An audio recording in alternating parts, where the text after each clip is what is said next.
Have the floor. Thank you, Mr. Chair. Naalala ko lang po ang sinabi ni dating Prime Minister ng UK, Winston Churchill, na ang sabi niya, some people's idea of free speech is that they are free to say what they like. But if anyone says anything back, that is an outrage. Totoo po yun sa nangyayari sa atin ngayon, no? Gusto ko lang pong tanungin ang ating mga inimbitahan ng mga vlogger dito at media practitioner, ano? Siguro ang unang pwedeng sumagot nito ay si Miss Malu. I just would like to know the real definition of fake news. Sa inyo, ano po? At ito ba ay buong Pilipinas na ba ito? O dito lang sa Metro Manila? Please. Mr. Chairman, Congressman Abante, fake news can either be misinformation or disinformation. Misinformation is walang malicious intent. Nagkamali, for example, ang birthday ni Jose Rizal ay February. That's misinformation. Pero yung disinformation, pag sinabi mo na ang birthday ni Jose Rizal ay nung November 30, meron ka ng malis doon kasi alam mo birthday yun ni Andres Bonifacio. Malinformation on the other hand is manipulative propaganda. And there's such a thing as in propaganda, there is good propaganda and there is manipulative.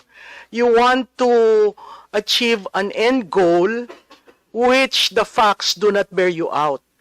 So ang fake news ho para sa akin ay alam mo yung katotohanan, factual, pero iniiba mo yung istorya.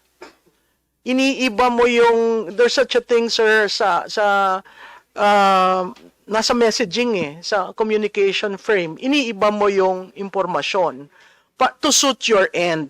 So that is, to me, fake news.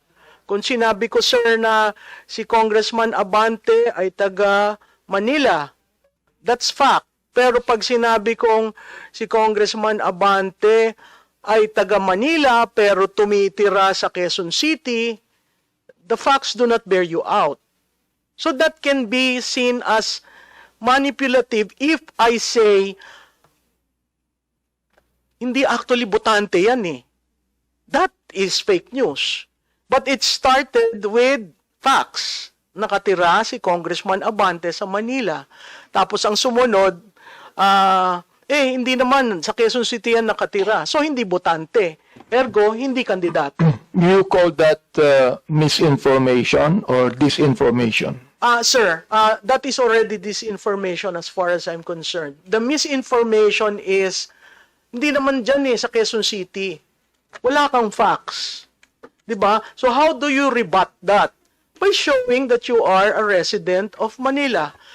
Marami kasi, sir, nangyayari dahil dyan sa fake news, yung reputational sa online, lahat siguro ng mga politiko na aapektuhan yan. Kasi meron kayong reputation that to a certain degree is ito yung ginagamit mo for re-election. So pag nasira ka online, which means reputational, napakahirap bumangon. So, pag sunod-sunod yung sinasabi, it forms a certain conclusion in the mind of the receiver of the information. Hence, I would say, si Congressman Abante, talagang ang gulo niyan, hindi mo maintindihan kung saan. That is a conclusion arising from fake news. Is this now true all over the country or only in Metro Manila, for example? Sir, media centers. Mr. I would Chair? say in media centers because like in Manila, Cebu, Davao, at pwede ho ninyo, sir, na i-geofence ang location kung saan pumutok yung balitang yon, and you can see the relationship of the role of media centers, the high density of users, and the connectivity in the place. How does that affect, for example, a politician na tinitira sa face ng fake news? Sir, alam nyo, pag tinira kayo, ang kailangan authentic ang inyong reply. Ang problema ho sa ibang politiko, it takes time for them to react, and by that time, it becomes now the truth. Kunyari, may lumabas na issue ngayon, some politicians would say, I do not want to react kasi pag nag-react ako, lalo kong pinahahaba, pinalalaki yung fake news. Pero kung hindi ho kayo magre-react, that in itself becomes now the narrative, the controlling narrative, which is very, very hard to respond to, especially going into campaign. So even if it's fake news, the politician must react. Yes, sir. As far as I'm concerned, kasi you would want to write what is being said about you online. If you don't, it becomes a crisis for you. It becomes a reputational issue. And that is your currency when you run for public office. Sa political consulting ko, ang tawag doon, that's your brand. So if your brand is destroyed, it's going to be very, very hard for you to increase your trust. Natatandaan po ninyo ito, sir, may awareness, may tiwala. Awareness, pwede kayong universal. Ang tiwala, napakahirap i-earn. Ngayon, pag nakikita, ginawa yung issue sa inyo, sa distrito nyo, uuga ho yung tiwala. At alam naman po ninyo, ang tiwala, in a 45-day campaign period, mahirap pong ma-rebuild. It will take time for the Pero tiwala. ang paniwala ng iba, Ms. Malu, when you react, you become defensive. Kanina, nabanggit mo na you have to be offensive on this, di ba? Sir, kasi sa akin, the best defense is offense. And when you just say, when you be your authentic self, you're opening yourself, ito ako hindi totoo yan. So kung hindi nyo sasabihin hindi totoo yan, ang mga constituents nyo will always say, oh, tinan mo, nagnakaw yan. Oh, tinan mo, yumaman yan. Very hard to control. Especially during a very heated 45-day campaign period. Wala na ho kayong chance to clear that out. So bago pa mag 45-day campaign period, sinagot nyo na. And then you can reshare that.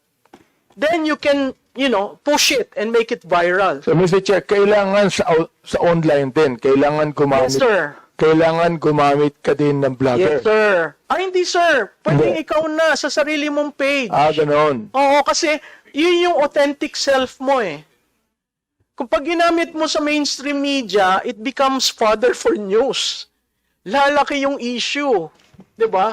Pero kung sa page mo lang sinagot mo yan, hindi totoo yan. Oo. Ito ang aking pag-aari, ito ang aking paniniwala. So, it is not enough, for example, like sa SOCMED, fake news.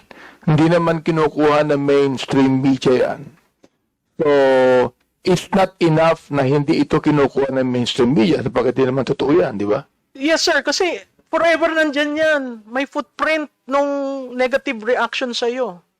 So you really have to, kung minsan nga, katulad doon nung exchanges kanina, yung pala 3 years ago pa yung video, so it remains there. And if you don't respond, then it becomes truth. Kaya nga ho, kanina ang sabi ko, in politics, there are shades of truth. Thank you. That's quite a Thank you, revelation to us. Ang problem doon na Congressman na Abante, na nakikita ko diyan kasi halimbawa lumabas yung content mo na ganun. Tapos ayun na meron naman na makita tayo ng mga bots reaction na. Mga reaction, heart, lahat 'yon. Kung bots nga 'yon, artificial intelligence and bots. So, yung explanation mo, mababarage na naman siya ng mga ng mga messages na biniyaran nila. Like for example, ngayon, target ka, target ako, target tayo lahat. So, babarage nila yung ano mo yung content mo Ang maganda lang pag Facebook mo, pwede mo silang i-block. But yung kapag na-share na nila yun, tapos babarage na naman nila ng bots, lahat ng messages na naman, ayun na. Yun ang problem. And that, where the, CICC will come in. Di ba? Ma-dig deeper yung source. Di ba, CIC, if I may, Congressman, kasi may, may konting traction doon sa sinasabi mo. Sa CICC kasi, kaya nyo yung makita yung source ng mga gumagawa ng mga bots. Di ba? And by doing that, that is false information and not subject to freedom of expression. Kasi nga bots So madali yung makita lang natin yung pinaka-source sino yung mga gumagawa nito. Sir, just to qualify, Yes, sir. Your Honor, Mr. Chair, and I think it's the same for all law enforcement agencies here. What we can see is similar to what Facebook sees. So yung age nung time, for example, bagong account ka. Pangalawa, yung trending pattern ng account. At saka, kumbaga sir, they're all circumstantial. Nakikita mo na bagong account, multiple accounts, same postings, tapos yung behavioral pattern mo is mabilis kang mag-respond. Then malamang, bot ka. Tapos ang followers mo inorganic. O pwedeng either bumili ka ng dating page, tapos Na may laman na. na may laman na, tapos binago mo lang para yung likes mo, yung likes ng lumang page nandoon, or talagang walang like yung page mo, pero pag ganun post kasi sir, malamang ma-detect ka rin ni Facebook, matatag ka rin, matatanggal ka rin kasi may automatic feature din si Facebook. So the same way sir, and this is available to any Filipino by the way, the statistical the analytics of social media is actually publicly available. So this is something that we are looking at. So circumstantial siya, we don't see actual bots, but we see that's too fast for a human. Yeah. And you don't have organic likes, and you're too many. So, yun po. Exactly. So, mixture Mixture siya Kaya, ang hirap mag-rely lang doon sa, pag nakita mo yung post mo, tapos andyan na yung banat sa'yo, ang dami na. So, ika-classify mo siya kung siya ay bot, ika-classify mo siya kung siya ay organic na binili. That's correct. Tama yun. At meron pa tinatawag na troll farms. Iba pa yun. Tao yun. Na talagang meron silang page na, halimbawa, 2,000 owner ng page. Yun ang babanat sa'yo. And that costs you a lot of money.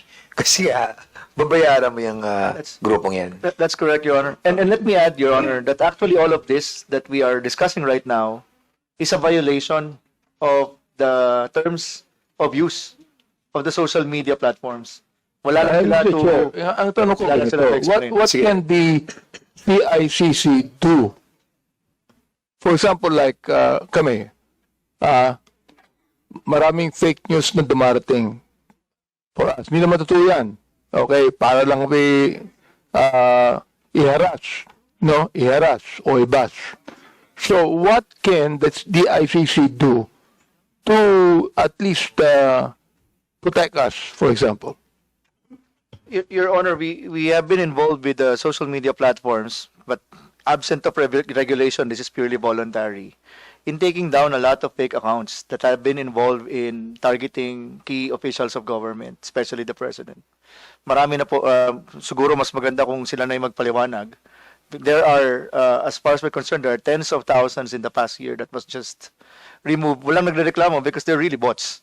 They really were illegitimate accounts. Some are being held as multiple accounts by legitimate people, etc., etc. And I think that's the first one. We don't look at certain personalities, but we just look at patterns. And second, Your Honor, as I mentioned, if it is really a viral thing that threatens national security or threatens our way of life, our culture, nandiyan naman po yung buong CICC Council. There are, for specific laws like OSAIC, automatic po yan, take down yan. Automatic na, kasi ano yan, child pornography, and according to the law, dapat i-block Yun nga lang, we have to understand as we presented, Mr. Chair, pag ang pinag-uusapan na natin, cyber libel, o yung kanina, yung satirical satirical content, but obviously flagrant because it was AI generated. Pero inamin naman niya, I do AI for satirical, medyo mahirapan din kami pong mag-respond unless a formal complaint is filed, Your Honor. Okay. Mr. Chair, there's meron kayong gustong sabihin kanina? Please, Mr. Chair, just to address the earlier question of Congressman Abante about fake news. From the perspective of academics, educators, and fact-checkers, ayaw na po namin gamitin yung term na fake news kasi pero ang fake news po na term yun ay colloquial na po. Pero ayaw po namin siyang gamitin kasi na-politicize siya, parang ginagamit siya na pang-akusa sa tao na nagsasabi ng impormasyon na ayaw natin. So sa amin, we want to focus on the term information disorder. Kaya doon po pumapasok yung tatlong bilog na pinakita kanina ni Professor Can na tinuturo din po namin sa mga students namin sa UST. No? So yung kaibahan ng disinformation, misinformation at malinformation. So sa dis and misinformation, ang pagkakaiba lang po nun ay merong intention to mislead or harm. No, kapag misinformation, nagkamali lang po. No, kagaya po siguro kanina yung issue ni Congressman Marcoleta sa mga broadsheet, baka nagkamali lang ho, honest mistake. Misinformation po 'yun, walang intention to cause harm or confusion. Yung disinformation, yun po, may malicious intent po 'yun. Yun namang malinformation, medyo controversial pa po itong term na to, but what it means is yung information ay information ay nagsisimula po sa totoo pero minamanipulate po siya in such a way that can cause harm. Yun lang po. Sa inyo, laganap ba to sa buong Pilipinas o dito lang sa Metro Manila or urban areas, for example?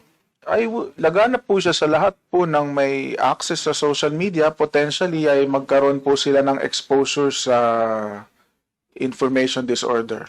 Okay. All right. Disinformation, misinformation, and malinformation. Now, itong misinformation, medyo tatanggalin mo yan sa tinatawag nating fake news, di ba? Opo, kasi wala pong masamang intensyon, honest mistake, no? Malamaring nakalimutan lang o talagang human error. Therefore, yung disinformation saka yung malinformation, merong ano yan, merong violation yan ng batas. Yan po ang focus ng mga fact-checkers, ng mga academics, ng mga regulators, no? Yan din po ang focus ng content moderation. Ms. Malu, mayroon bang violation sa batas niyan? Sa media practitioner tulad mo? So, media practitioner. So, sir, kasi op-ed ako eh. Ha? Opinion. Sige, opinion okay. column. Kahit na ganun. When disinformation and malinformation, do you think that there is violation sa batas natin? Yeah. That they can be charged in court?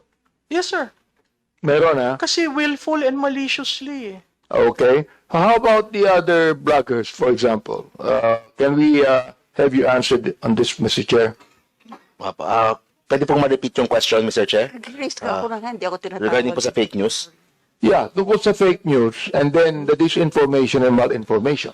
Opo, definitely po cyber libel pwede pong yung pag disinformation, malinformation, kung ang purpose talaga ay mag-mislead ng tao para masira yung isang tao, yung isang kumpanya, definitely po pwede po yun sa cyber libel.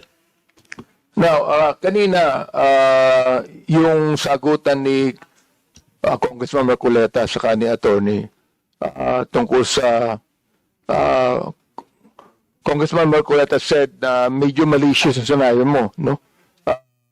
Sa'yo, do you think that would be malinformation? Mr. Saan pangalan ito? Gamboa? Is that malinformation? To inflict harm on a person? Is that not Yung kanina po, malinformation? yung kay Congressman Marcoleta. Yes. Wala na po ba siya? Wala na siya. Hindi kasi si Attorney Ricky, Mr. Chair, was stating his opinion. Tingin niya nilinlang daw ni Congressman Marcoleta yung mga yung mga certain group of people. So it is not to inflict harm on a person. Is it? Yung binanggit niya na, ano yung binanggit niya na nanlilin lang? At ano pa yung binanggit? Pakulo. Pakulo lamang ito ng panlilin lang. Naniniwala ba kayo na hindi ito malinformation where he used that to inflict harm on a person or inflict harm on a person's reputation or character? Well, I don't think may intention si Attorney Ricky na sirain yung pagkatao directly nitong si Congressman Marcoleta. I don't think Even siya directly. personal na Indirectly, meron siya. Opo, pero he was reacting doon sa specific moment na yun na sinasabi niya kanina. So, yun po yung, hindi ko po alam kasi siya po yung nagsabi. Pero sa tingin ko po, wala naman siyang Sige. Let me ask, you're raising your hand. Go ahead. I'd also like to build po on what Ms. Ellen Tordesillas said earlier. Now, we fact-check statements of fact.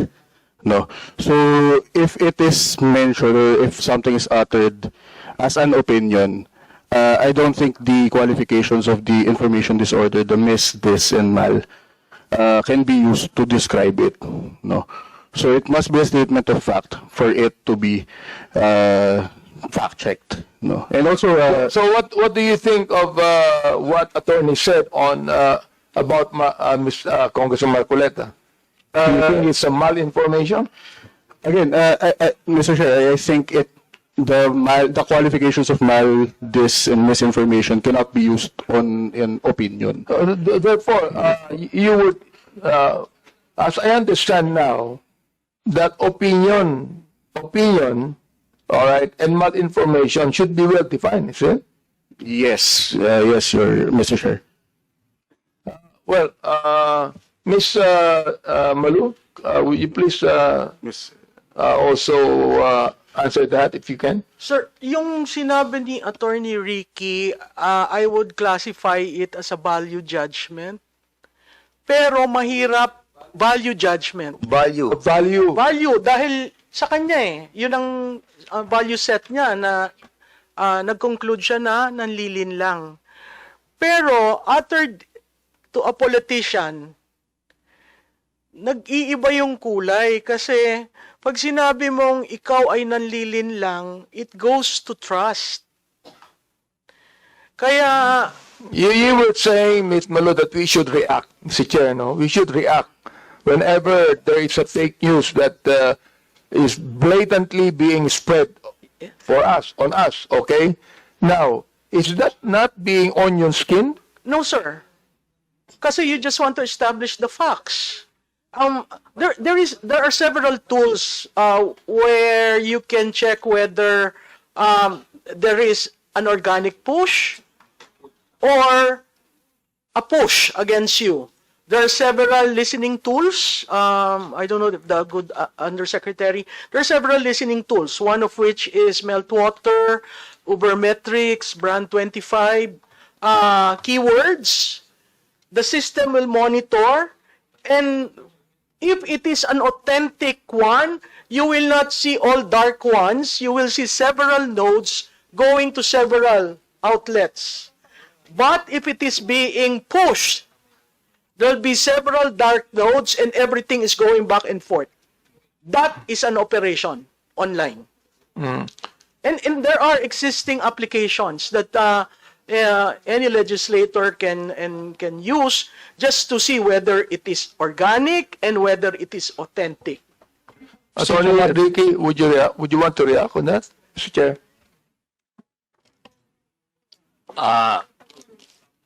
Yes, Mr. Chair, Honorable Congressman Abante. Ako po kasi, never po akong nagmumura, never po akong nambabastos. Sa 9,000 vlogs ko, videos ko, wala po akong minura, wala po akong binastos. Pantanong ko ganito, kayong dalawa vlogger kayo, di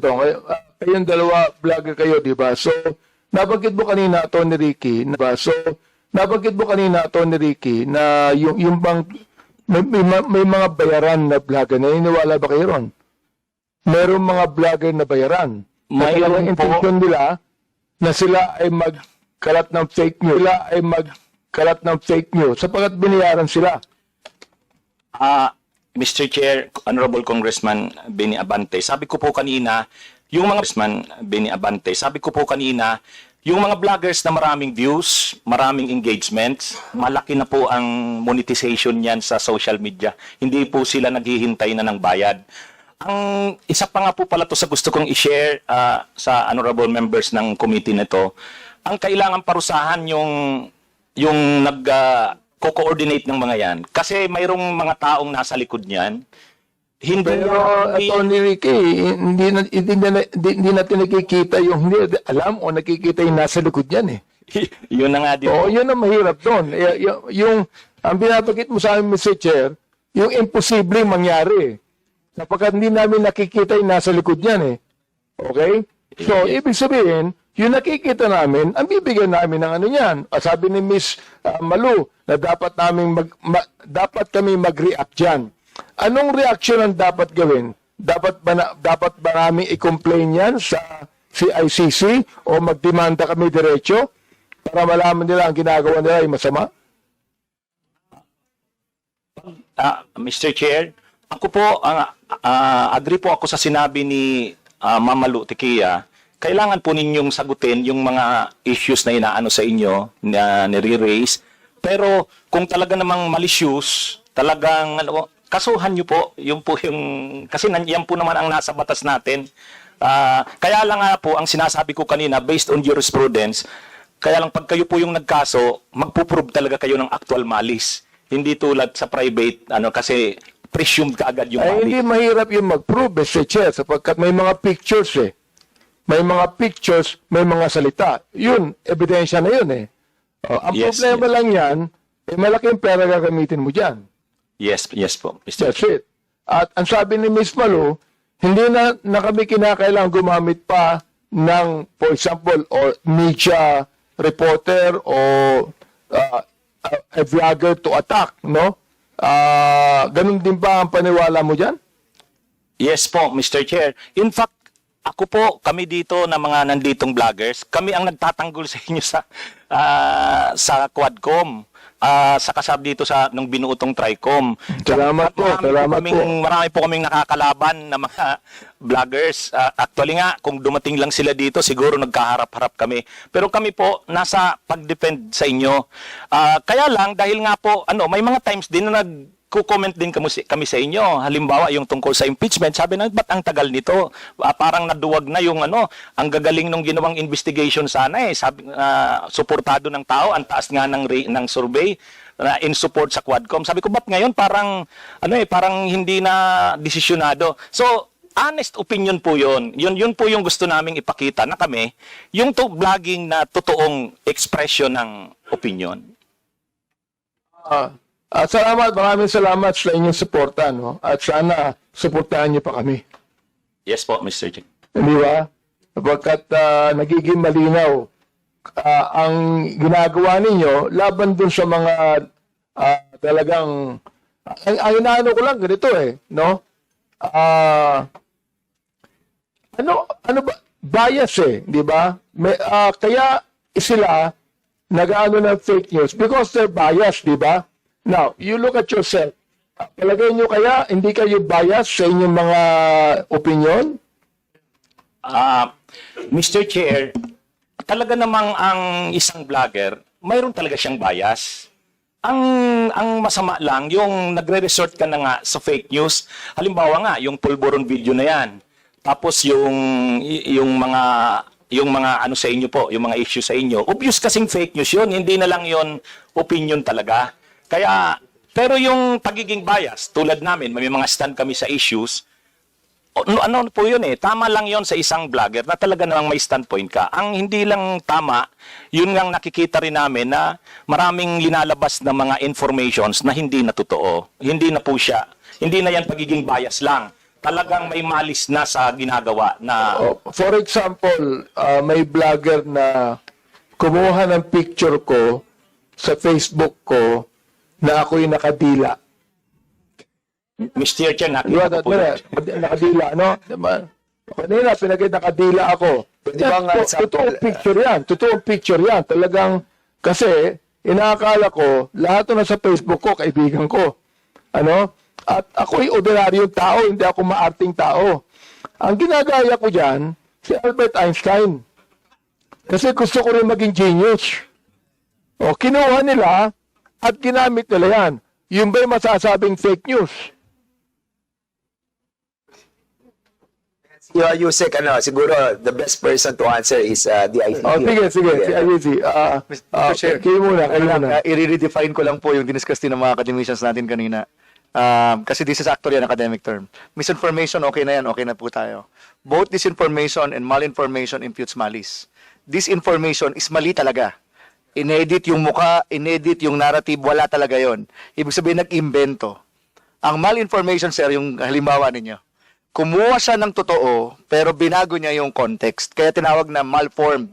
So, kumuha po siya, halimbawa po, nanghiram ka po ng paneray. Kunyari, pare, ganda ng paneray mo. Pahiram nga. Pagsuot, pinicture ang kata, sinabi, o kita mo yan, corrupt yan, nakapaneray. Parang ganun po example. Tinanggal yung context para ma-mislead yung tao. So, that is an example of malinformation.